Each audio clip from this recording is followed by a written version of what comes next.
What's good, y'all? So this is gonna be a quick video on how to get a crispy lineup.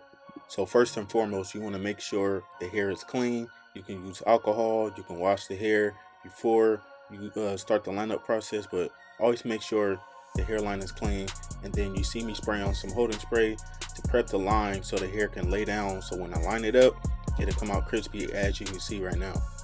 So typically you want to start in the middle of the head to start your lineup, but in this case the right side of his head was higher than the left, so I started with the higher side, and then I'm gonna work my way to the left side to even everything out. And as you can see, I didn't push his hairline back none. I left it really natural because I want his hairline to grow back in full. If you push someone hairline back, that grow back is going to look really nasty, and 9 times out of 10 they're not going to come back to you. So always make sure you keep the hairline really natural as you see me doing right now. I'm not applying a lot of pressure, I'm barely tapping the hair, and I'm allowing the clipper to do its job.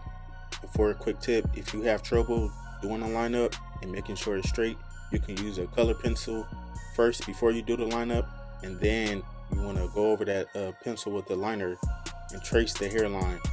And then once you see that it's straight, then you can remove that line with some alcohol, and then you can go over the actual hairline again to make sure it's really crispy. As you can see, I'm taking my time with the hairline. I'm not rushing it.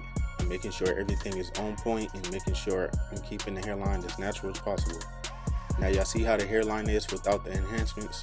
I could have just used the razor on them and been done with the cut, but this video is how to get a crispy hairline. So we're going to apply some enhancements. We're not going to apply a lot. We're just going to spray a little bit at a time, ensuring that we don't oversaturate the hairline with the color because we want it to look natural yet crispy. You don't want to overdo it and make it look super dark. Just make sure the spray gun is not too close to the hair. Move the spray gun back like 6 inches from the hair and then spray it. It's going to spray out light. It's not going to be heavy at all.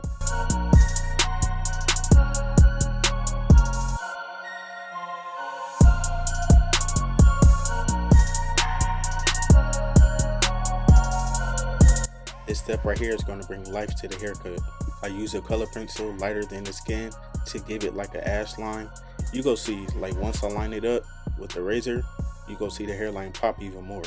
And using this pencil, you don't have to push down hard. The color is going to come off easy.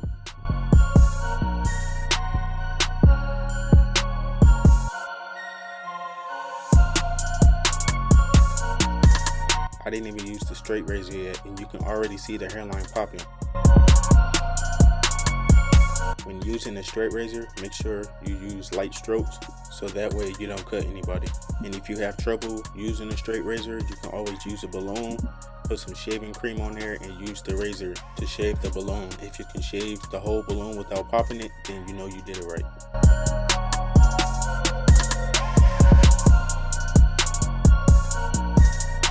This is pretty much the end of the video. If this video helped you in any way, be sure to leave a like, comment, and subscribe. And stay tuned for more content. I'm bringing different content to my channel. It's not just going to be about hair, but it's going to be different things.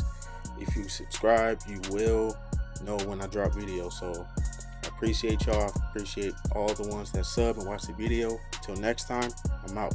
Peace.